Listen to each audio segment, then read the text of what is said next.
Today we will start the unit 7 P block elements, and it will have the 10 marks according to the new pattern.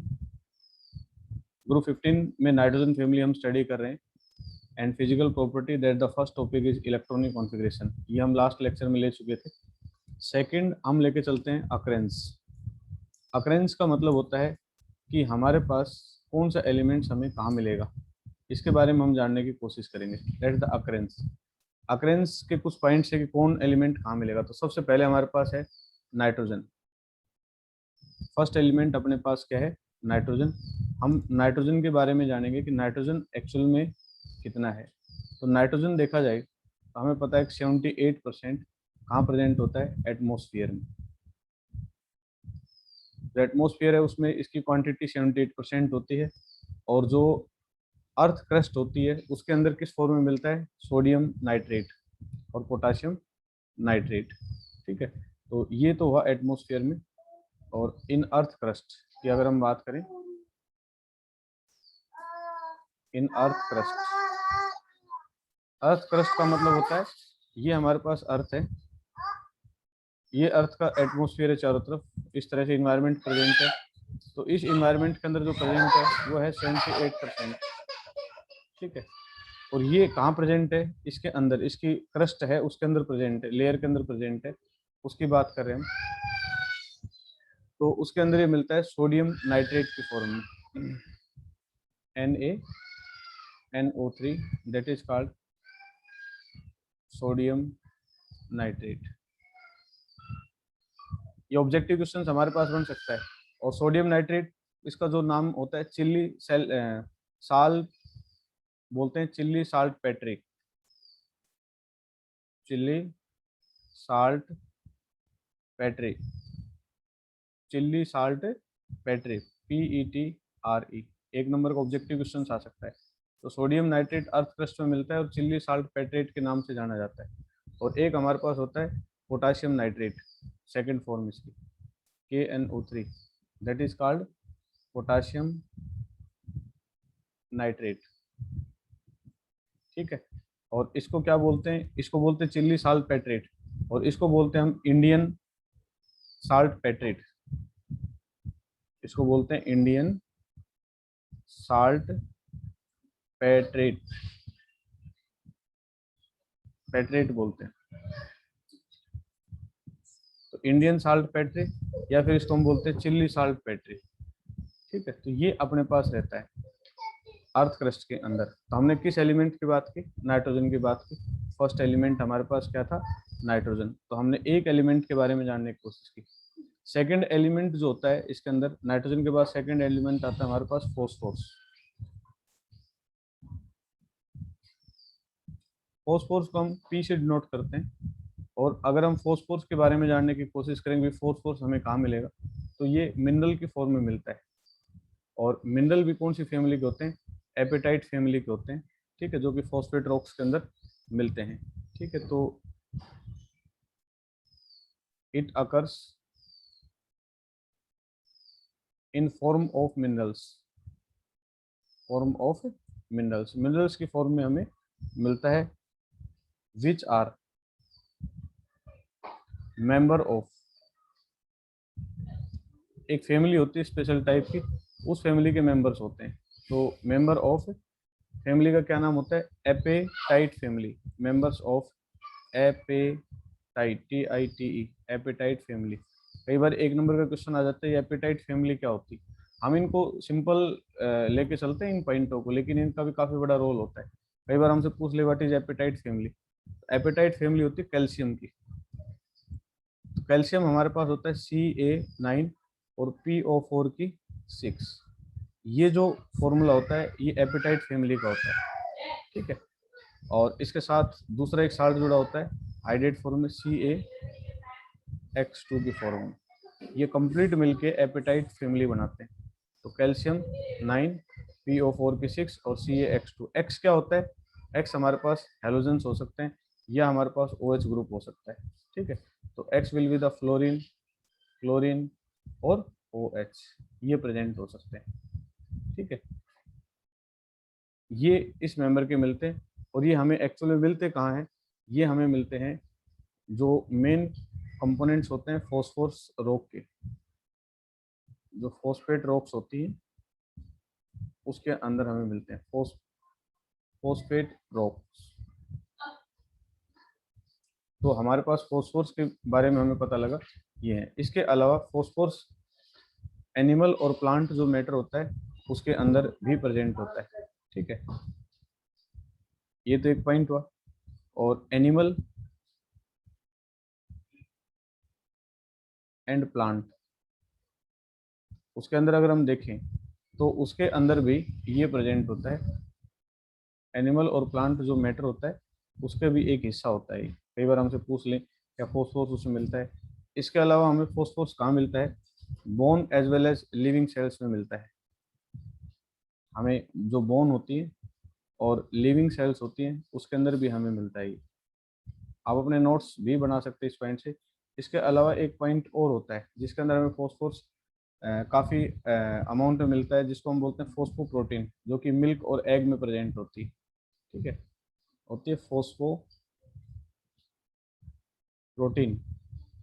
That is present into milk and egg.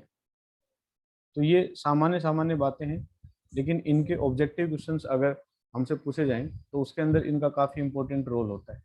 ठीक है, तो इस तरह से हम nitrogen के बारे में बता सकते हैं अकरेंस में कि नाइट्रोजन हमें सोडियम नाइट्रेट या पोटेशियम नाइट्रेट भी मिलता है। और इनको बोलते हैं इंडियन साल्पेट्री, इसको बोलते हैं चिल्ली साल्ट पेट्री। फॉस्फोरस की बात करें तो ये हमें किस फॉर्म में मिलता है? In form of the minerals which are member of apatite family. किसके मेंबर्स होते हैं? एपेटाइट। एपेटाइट फैमिली का ये मेंबर्स होता है जो कि फॉस्फोरेट रॉक्स होते हैं उनके कंस्टिट्यूएंट पार्ट्स होते हैं। एनिमल और प्लांट का जो मैटर होता है उसके अंदर भी मौजूद होता है फॉस्फोरस। बोन और लिविंग सेल्स होती है उसके अंदर भी प्रेजेंट होता है। इसके अलावा अगर हम बात करें मिल्क और एग की बात करें तो उसके अंदर भी फॉस्फोरेट प्रेजेंट होता है। तो these are the common members. हमने जो किया है, हमने क्या नाइट्रोजन के बारे में किया। सेकंड मेंबर हमारे पास फॉस्फोरस, उसके बाद थर्ड मेंबर आता है हमारे पास आर्सेनिक। ठीक है, और आर्सेनिक के बाद एंटीमनी, फिर उसके बाद आता है बिस्मिथ। ठीक है, तो हम बात करते हैं आगे आर्सेनिक, एंटीमनी एंड बिस्मिथ, इन तीनों मेंबर्स की बात करते हैं। तो इन तीनों मेंबर्स की अकरेंस हमारे पास अर्थ में कहाँ होती है उस पॉइंट को लेकर हम चलते हैं और उसके बारे में हम आगे जानने की कोशिश करते हैं। ठीक है, तो let's we start. Arsenic, antimony and bismuth, ये तीन मेंबर्स हम एक साथ देखने की कोशिश करेंगे। इन तीन मेंबर्स की खास बात क्या है? ये दोनों अलग थे, इन तीन मेंबर्स में खास बात है ये आर्सेनिक, एंटीमनी, बिस्मिथ हमें मिलते हैं सल्फाइड मिनरल्स के अंदर। किसके अंदर मिलते हैं? इन तीनों की बात करें हम तो जो हमारे पास सल्फाइड मिनरल्स होते हैं उसके अंदर मिलते हैं, सल्फाइड मिनरल्स के अंदर जितने भी सल्फाइड मेंबर मिलेंगे उनके अंदर मिलेंगे, इनका यही रोल है। इसके बाद एक इम्पोर्टेंट जो पॉइंट मैं अभी बता रहा हूँ वो काफ़ी इंपॉर्टेंट पॉइंट है और नोटिंग पॉइंट है। अगर हम बात करें, हमारे पास इसकी बात करते हैं नाइट्रोजन की, nitrogen, phosphorus, arsenic, antimony, bismuth, हम 15 ग्रुप में यहाँ तक पढ़ते हैं। लेकिन एक सिक्स्थ मेंबर और होता है जिसको अमूमन हम पढ़ते नहीं, लेकिन ये इंपॉर्टेंट होता है, इसके बारे में काफ़ी हिस्ट्री आती है इस एलिमेंट्स की। तो ये जो सिक्स्थ मेंबर होता है इसको हम बोलते हैं मॉस्कोवियम। मॉस्को मॉस्कोवियम बोलते हैं इस एलिमेंट को। ठीक है, तो मॉस्कोवियम होता है ये।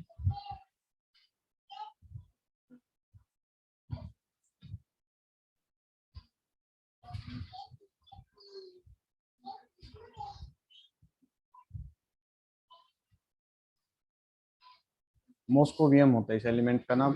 और इसकी जो रिप्रेजेंटेशन होती है उसको हम करते हैं एम सी सी नोट। इसका जो सिंबल होता है उसको कैपिटल एम लेते हैं और उसके साथ सी लेते हैं। एटॉमिक नंबर होता है इसका 115। उसके बाद और एक खास बात होती है, ये अर्थ के अंदर नहीं मिलता बल्कि एक सिंथेटिक रेडियो एक्टिव एलिमेंट्स है। क्या है ये? सिंथेटिक, मतलब लैब में बनाया हुआ है। सिंथेटिक रेडियो एक्टिव एलिमेंट्स है, एक्टिव एलिमेंट्स। इसलिए इसका लाइफ टाइम क्या होता है, शॉर्ट लाइफ टाइम होता है, शॉर्ट लाइफ टाइम होता है। और इस वजह से केमिस्ट्री में इसके बारे में ज़्यादा स्टडी नहीं की जाती, शॉर्ट लाइफ टाइम होने की वजह से, या इसकी फिजिकल प्रॉपर्टीज़ वगैरह हैं उसके बारे में ज़्यादा हम स्टडी नहीं कर सकते हैं। तो ये लिटिल अमाउंट में होता है और शॉर्ट लाइफ टाइम में होता है, इस वजह से लिटिल अमाउंट और शॉर्ट लाइफ टाइम होने की वजह से इसकी ज़्यादा स्टडी नहीं होती। इलेक्ट्रॉनिक कॉन्फ़िगरेशन की इसकी अगर हम बात करें तो हमारे पास रेडियम एलिमेंट्स होता है जो कि नोबल गैस का मेंबर होता है। और उसके बाद कल जो हमने किया था उसी हिसाब से 5f14 6d10,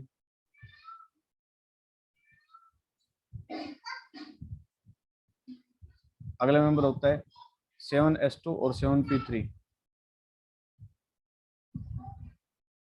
ये इसकी इलेक्ट्रॉनिक कॉन्फ़िगरेशन होती है जिसको हम इस्तेमाल करते हैं। हाँ, निखिल ने पूछा है कि सर ये मेटल है, नॉन मेटल है या मेटलॉइड है मोस्कियम। तो ये बेटा एक रेडियो एक्टिव एलिमेंट्स है, क्लियर है। क्योंकि 19 ग्रुप के जो मेंबर मिलते हैं वो लगभग नॉन मेटल स्टेट में मिलते हैं, आगे हम पढ़ेंगे इसके बारे में। तो ये जो मेंबर ये गैसियस फॉर्म में मिलेगा नॉन मेटल, बीच वाले मेंबर्स हैं ये मेंबर्स मेटलॉइड फॉर्म में मिलते हैं। और उसके बाद ये जो लास्ट मेंबर हैं इनकी प्रॉपर्टी मेटल की होती है। बिस्मिथ जो है वो लगभग प्रॉपर्टी हमारे पास मेटल की रखता है। तो अगर हम इस मेटल के साथ इसका कंपैरिजन करें तो यहाँ भी इसके अंदर लगभग मेटल की प्रॉपर्टी मिलनी चाहिए। तो अगर मेटल नॉन मेटल की बात करें तो हमारे पास अप्रोक्सीमेट प्रॉपर्टीज की कैसी मिलनी चाहिए, मेटल की मिलनी चाहिए। ये रेडियो एक्टिव एलिमेंट्स होता है वैसे। आई थिंक यहाँ तक हमें लगभग सभी को क्लियर हो गया होगा। ये अपने पास ग्रुप 15 के जो मेंबर्स थे उनके बारे में हमने इनको जानने की कोशिश की और इन एलिमेंट्स के बारे में हमने जाना है। नोट कर लें और आयनिक रेडिएशन। बेसिकली हम जानने की कोशिश करते होता क्या है ये। लेट अस कंसीडर इस स्ट्रक्चर ऑफ एटम।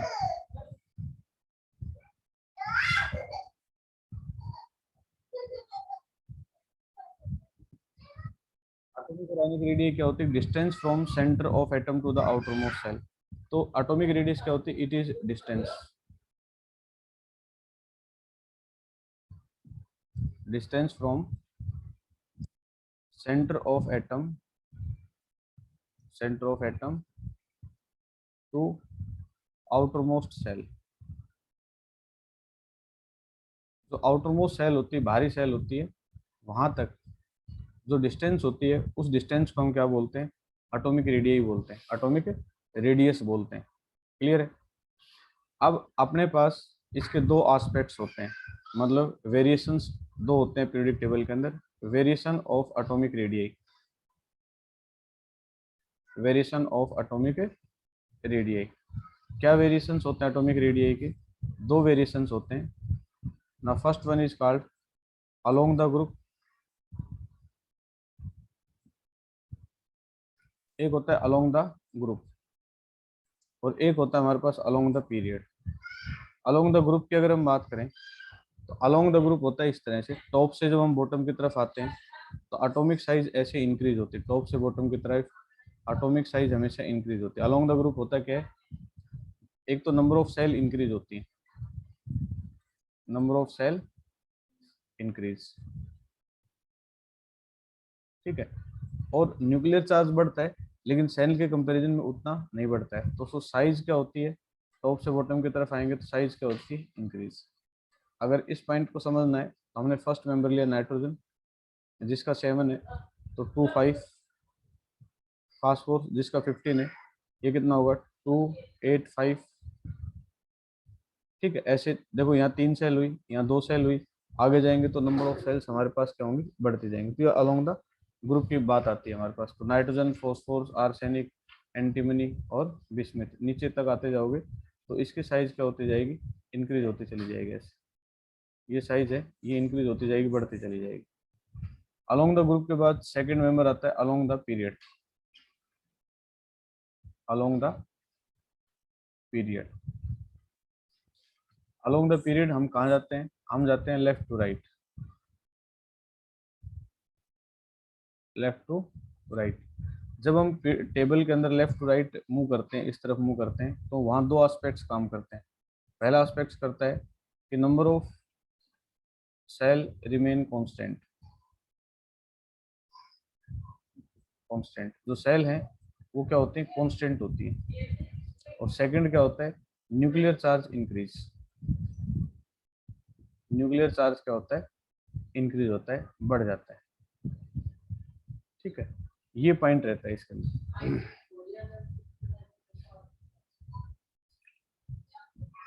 अभी हम कंप्लीट फिजिकल प्रॉपर्टी लेंगे पहले, और फिर जैसे 15 ग्रुप की फिजिकल प्रॉपर्टी लिए उसको फिर हम 16 से कंपैरिजन करेंगे, फिर उसको हम 17 से कंपैरिजन करेंगे।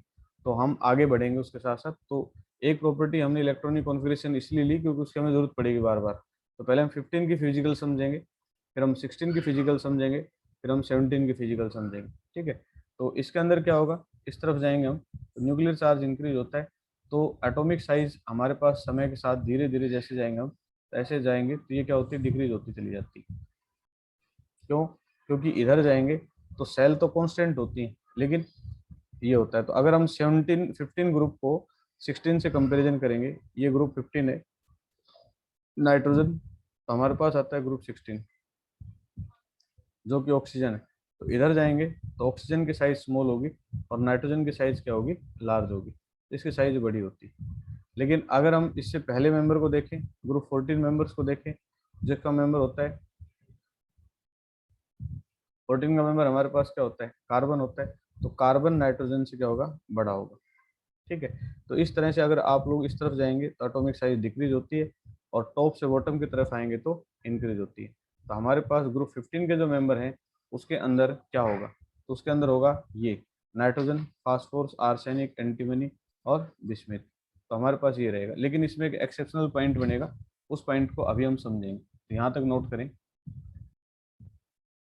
और आगे देखते हैं हम। इसके अंदर हम डेटा देखते हैं जो अपने पास एनसीईआरटी के अंदर है, एटॉमिक एंड फिजिकल प्रॉपर्टी। इसके अंदर हम इस डेटा की स्टडी कर रहे हैं।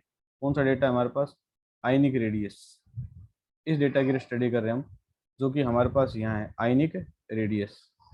अगर हम ध्यान से देखें तो नाइट्रोजन, फॉस्फोरस, आर्सेनिक, ये देखो इंक्रीज हो रही टॉप से बॉटम की तरफ इंक्रीज, लेकिन यहाँ अचानक डिक्रीज होती है और फिर उसके बाद स्लाइडली क्या होती है, इंक्रीज होती है।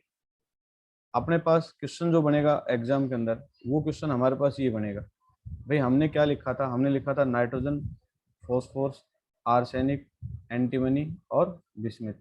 हमने क्या लिखा कि जब हम टॉप से बॉटम की तरफ ऐसे ऐसे बढ़ेंगे तो साइज इंक्रीज होनी चाहिए, हमने ये लिखा था। लेकिन यहाँ से इसकी 171 है, इसकी वैल्यू कितनी होगी 212, इसकी वैल्यू होगी 222। यहाँ तक तो बिल्कुल सही है, यहाँ तक तो कंसिडरेबल इंक्रीज हुआ। लेकिन उसके बाद तुरंत डिक्रीज होती है, 76 हो जाती है, और आफ्टर दैट 103 फिर से इंक्रीज हो जाती है। तो आखिर ऐसा यहाँ क्या हो गया जिसकी वजह से ये वैल्यू जो है वो डिक्रीज होने के बाद इंक्रीज होती है। तो हम आते हैं मेन पॉइंट के ऊपर। ये हमारे पास टॉपिक है एटॉमिक और आयनिक रेडियाई। ठीक है, इस टॉपिक को हम देखते हैं और इस पॉइंट्स के ऊपर चलते हैं। तो कहते हैं कोवलेंट जो हमारे पास है, covalent and ionic in a particular state radii increase in down the group. Down the group अगर हम चलते हैं तो आयनिक रेडियाई हमेशा इंक्रीज होती है, हमने पढ़ा है। There is considerable increase in covalent radius from nitrogen to phosphorus. Nitrogen से फॉस्फोरस तक जाएंगे तो कंसिडरेबल इंक्रीज है। ये देखो ये वैल्यू तुरंत जो है इसके अंदर कंसिडरेबल इंक्रीज हो रही है, वैल्यू बढ़ रही है। ठीक है, लेकिन हाउ एवर ये इंपॉर्टेंट पॉइंट है, from arsenic to bismuth only a small increase in covalent radius is observed. Arsenic to bismuth में ऐसा क्यों होता है, ऐसा इसलिए होता है, this is due to the presence of completely filled D and F orbital in heavier members. इन दोनों मेंबर्स के अंदर अगर इलेक्ट्रॉनिक कॉन्फ़िगरेशन की बात करें तो हाँ, इनकी इलेक्ट्रॉनिक कॉन्फ़िगरेशन देखो, यहाँ से यहाँ तक हमारे पास इन्वॉल्वमेंट जो है वो हुई थी डी ऑर्बिटल्स की, लेकिन 3D की हुई। लेकिन जैसे यहाँ 4D और यहाँ के बाद 4D और 4F ऑर्बिटल इन्वॉल्वमेंट होते ही, डी और एफ ऑर्बिटल इन्वॉल्वमेंट होते ही इनकी एटॉमिक रेडियस जो है वो चेंज हो जाती है। अब आप आगे क्वेश्चन आएगा ऐसा क्यों होता है, तो उसके लिए हमारे पास जो इफेक्ट होता है उसको हम बोलते हैं स्क्रीनिंग इफेक्ट, तो उसकी वजह से ऐसा होता है। आगे प्रॉपर्टी हम लेते हैं, next property that is called ionisation energy. Second property हमारे पास आती है that is called ionisation energy. इस प्रॉपर्टी को लेके चलेंगे हम। तो कहते हैं आयोनाइजेशन एनर्जी क्या है और क्या एस्पेक्ट्स हैं, तो इसको हम समझते हैं और उसके बाद वापस इस पॉइंट के ऊपर आते हैं। Property number 4, that is called ionisation energy.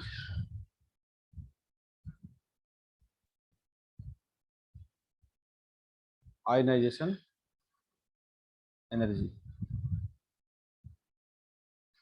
Now question is that what is ionisation energy. Ionisation energy होती क्या है? सबसे पहले हम इस एस्पेक्ट्स को देखेंगे और फिर इस एस्पेक्ट्स को हम यहाँ समझने की कोशिश करेंगे। आयोनाइजेशन एनर्जी क्या होता है? Let us consider this is an atom, an electron is present in the outermost shell. इस इलेक्ट्रॉन को रिमूव करने में जो एनर्जी चाहिए उस एनर्जी को हम बोलते हैं आयोनाइजेशन एनर्जी। ठीक है, तो amount of energy required, amount of energy required to remove electron from outermost shell, from outermost shell of atom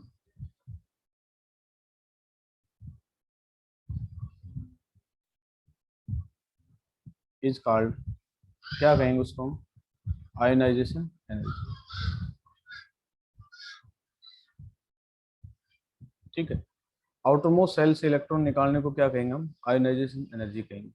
ठीक है, और एक जो इम्पोर्टेंट पॉइंट है वो क्या है? इम्पोर्टेंट पॉइंट ये है कि आयोनाइजेशन एनर्जी और एटॉमिक रेडियस एक दूसरे के क्या होते हैं? इनवर्सली प्रोपोर्शनल होते हैं।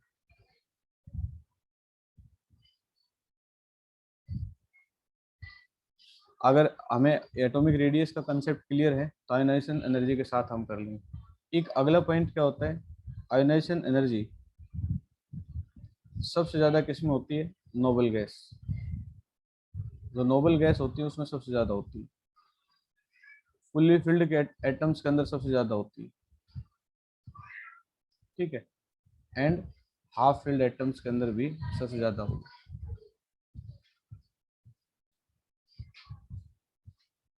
अगर हम इसको देखें इस एस्पेक्ट्स को देखें तो एक एग्जांपल लेके चलते हैं। Out of nitrogen and oxygen which has more ionisation energy, more ionisation energy, हमसे क्वेश्चन पूछा जा सकता है। तो देखा जाए पीरियोडिक टेबल के अकॉर्डिंग तो नाइट्रोजन का एटॉमिक नंबर होता है 7 और ऑक्सीजन का होता है 8। तो ये दोनों के दोनों मेंबर क्या होते हैं? अलोंग द पीरियड होते हैं, अलोंग द पीरियड। और हम सभी को पता है अलोंग द पीरियड क्या होता है? साइज क्या होती है? डिक्रीज। ठीक है, साइज क्या होगी? डिक्रीज। तो इस वजह से नाइट्रोजन की साइज क्या होती है? बड़ी होती है और ऑक्सीजन की साइज क्या होगी? स्मॉल। और हमें पता है कि एटॉमिक रेडियस या साइज कहें, एटॉमिक रेडियस कहें, इनवर्सली प्रोपोर्शनल है। तो अगर रेडियस का ये एस्पेक्ट्स है, मतलब ये एटॉमिक रेडियस का रिजल्ट है, एटॉमिक रेडियस का ये एस्पेक्ट्स है, तो आयोनाइजेशन एनर्जी का क्या रिजल्ट आना चाहिए? आयोनाइजेशन एनर्जी से अपोजिट होगी, इनवर्स होगी। तो मतलब आयोनाइजेशन एनर्जी ऑक्सीजन की ज़्यादा होनी चाहिए और नाइट्रोजन की क्या होनी चाहिए? कम होनी चाहिए। लेकिन ऐसा नहीं होता। क्यों नहीं होता? नाउ इस कंसेप्ट को हम समझने के लिए क्या करेंगे? What is the electronic configuration of nitrogen? Nitrogen का नंबर 7 होता है, तो 1s2, 2s2 और 2p3, ये होती है इलेक्ट्रॉनिक कॉन्फ़िगरेशन। ऑक्सीजन की होती है 8, तो 1s2, 2s2 और अगली क्या होगी? 2p4। तो देखा जाए तो ये मेंबर जो है ये p ऑर्बिटल में 3 होते हैं। तो हमें पता है p के अंदर टोटल कितने होते हैं? 6। ये फुल्ली फिल्ड स्टेट है और ये इसकी कौन सी? Half filled. तो नाइट्रोजन हमारे पास किस स्टेट के अंदर है? हाफ फील्ड में है। और मैंने अभी थोड़ी देर पहले बताया था या तो एलिमेंट हाफ फील्ड में होगा या noble gas fully filled, half filled. इन कंडीशन के अंदर आयोनाइजेशन एनर्जी हमेशा क्या होती है? मोर होती है। तो इन दोनों मेंबर्स को कंपेयर करें हम तो नाइट्रोजन हाफ फील्ड में, और हाफ फील्ड में जब होता है तो न्यूक्लियस क्या करता है? इलेक्ट्रॉन्स को अपनी तरफ और ज़्यादा अट्रैक्ट कर लेता है, जिसको बोलते हैं मोर शील्डिंग हो जाती है, मोर शील्डिंग। ये इसको बोलते हैं शील्डिंग इफेक्ट बोल देते हैं। तो मैक्सिमम शील्डिंग इफेक्ट हो जाता है। ठीक है, तो इस वजह से नाइट्रोजन की आयोनाइजेशन एनर्जी ज़्यादा होगी as compare to oxygen. So ionisation energy जो देखी जाए तो हमारे पास किसकी ज़्यादा मिलेगी, नाइट्रोजन की ज़्यादा मिलेगी एज कम्पेयर टू ऑक्सीजन। ये आस्पेक्ट्स हमारे पास लगेगा और इस आस्पेक्ट्स के ब्याह पे ही हम इस कंसेप्ट को बताएंगे। इसी तरह आयोनाइजेशन एनर्जी, जितने स्टूडेंट्स आज पी ब्लॉक की क्लास देख रहे हैं, पढ़ रहे हैं, तो बेटा ये लाइव में देने के पीछे कारण क्या था कि ये यूनिट अगर धीरे धीरे कवर करी जाएगी तो लगभग 1 महीने का टाइम ले लेती, क्योंकि इसके अंदर छोटे छोटे एस्पेक्ट्स हैं और बहुत सारी यूनिटों का कम्बिनेशन है। ये मानो +1 की भी यूनिट आ जाती है, इसमें +2 की भी आ जाती है, तो इसलिए इसमें एक एक दो दो टॉपिक हम समझ पाएंगे, ज़्यादा टॉपिक्स इसमें कवर नहीं हो पाते। तो हमने देखा आयोनाइजेशन एनर्जी का कंसेप्ट देखा हमने। तो अभी हम इसकी वेरिएशंस भी समझ चुके हैं कि रेडियस के साथ क्या वेरिएशन है। एक कंसेप्ट आता है हमारे पास successive ionisation energy. Successive ionisation energy, ये एस्पेक्ट्स आपको जरूर मिलेगा, कई बार लिखा मिलेगा कि भाई सक्सेसिव आयोनाइजेशन एनर्जी क्या होती है और क्या इसका रोल होता है। तो हमने देखा ये हमारे पास है मैग्नीशियम, जिसके अंदर 12 हैं, और मैग्नीशियम को हम कुछ इस तरह से डिनोट करते हैं, क्योंकि हमें पता है इसका कितना होगा 282। तो जो आउटर मोस्ट सेल है उसके अंदर कितने इलेक्ट्रॉन होंगे, हमारे पास 2 होंगे, और ये सेल है उसके अंदर कितने होंगे और अंदर कितने होंगे 2। लेकिन इसी मैग्नीशियम के अंदर ये कंडीशंस कर दी जाए कि ये 2 इलेक्ट्रॉन लॉस कर देगा, और मैग्नीशियम एक एक इलेक्ट्रॉन लॉस करवाते हैं। पहले मान लो हमने फर्स्ट इलेक्ट्रॉन लॉस किया और मैग्नीशियम पॉजिटिव हो गया, मतलब इसके अंदर हो गया अब 281, एक इलेक्ट्रॉन इसने क्या कर दिया, लॉस। तो जो हमारे पास जो स्ट्रक्चर बना उसके अंदर कुछ इस तरह से बना भी, और इसमें एक इलेक्ट्रॉन लॉस होने के बाद बाहर एक बचता है, हमारे पास एक इलेक्ट्रॉन बचेगा, बाकी जो अंदर के इलेक्ट्रॉन्स हो एज इट इज रहेंगे। क्या होगा इससे, सक्सेसिव आयोनाइजेशन एनर्जी का मतलब है कि अगर किसी एलिमेंट्स में से तब तक इलेक्ट्रॉन रिमूव किए जाते हैं तब तक वो नोबल गैस कॉन्फ़िगरेशन अटेन नहीं कर लेते। हमें पता है इसके अंदर 2 8 है और 2 इसके अंदर एक्स्ट्रा हैं, इन दोनों को रिमूव करना है, तो पहले हम फर्स्ट को निकालेंगे, तो वो कहलाएगा आयोनाइजेशन एनर्जी फर्स्ट। इस एक इलेक्ट्रॉन को निकालने में जो एनर्जी लगी उसको हमने नाम दिया आयोनाइजेशन एनर्जी फर्स्ट। अब सेम हम क्या करें, एक इलेक्ट्रॉन और निकाल दें तो उसको बोलेंगे हम आयोनाइजेशन एनर्जी सेकेंड। ठीक है, तब हमारे पास मैग्नीशियम क्या होगा, मैग्नीशियम 2 पॉजिटिव। तो मैग्नीशियम से और मैग्नीशियम 2 पॉजिटिव बनने में 2 आयोनाइजेशन एनर्जी लगी। Now my question is that out of first and second which ionisation energy is more. Question हमारे पास ये है और चैट बॉक्स में आप आंसर दें।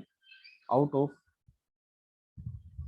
ionization energy first and ionization energy second, which have more value, find why। इन दोनों में से किसकी वैल्यू ज़्यादा होगी और क्यों, किस वजह से होगी, सेकंड की होगी। सेकंड की होगी, कुछ बच्चे लिख रहे हैं सेकंड की होगी, मुस्कान भी लिख रही है सेकंड की होगी। तो सेकंड की क्यों होगी, कोई बच्चा बता सकता है।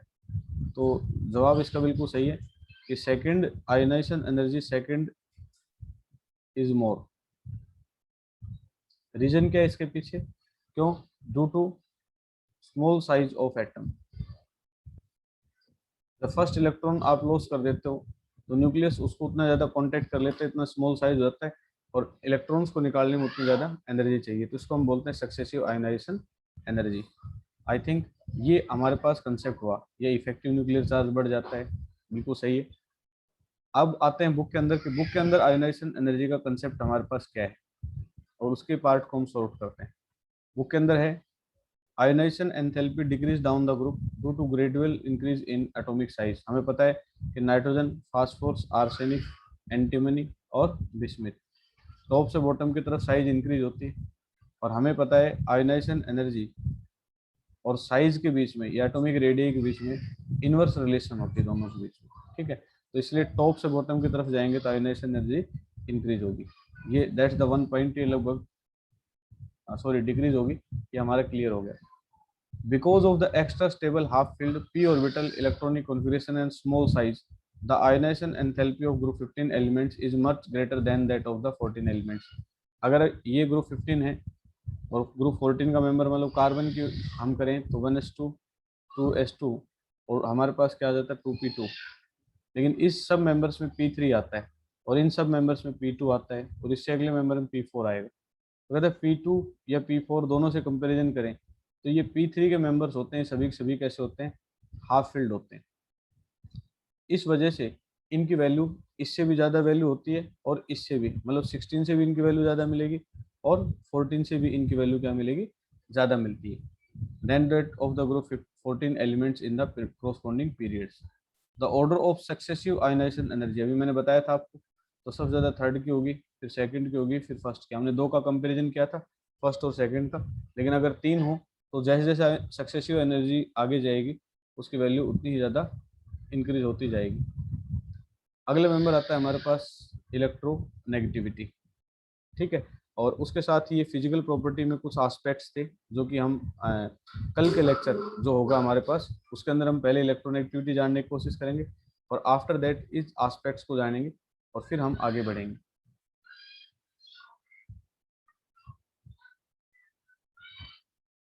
तो बेटा आज की क्लास जो अपने पास थी उसके अंदर हमने दो प्रॉपर्टी हैं उनको हमने अच्छी तरह से, दो से तीन प्रॉपर्टीज को अच्छी तरह से समझने की कोशिश की है। और जो हमारी नेक्स्ट डे की क्लास होगी उसके अंदर हम आगे 15 ग्रुप को समझेंगे।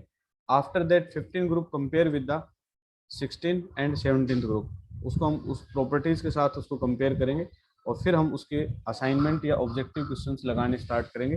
तो नेक्स्ट लेक्चर है उसके अंदर हम ग्रुप 16 जो है उसको हम करेंगे और 17 को करेंगे और इसके एस्पेक्ट्स को हम समझेंगे। तो आई होप आज का लेक्चर हमारे अच्छी तरह से समझ में आया होगा और नेक्स्ट लेक्चर हम कल करते हैं। जिस क्लास का टाइम हमारे पास 7 बजे का है, फिक्स टाइम।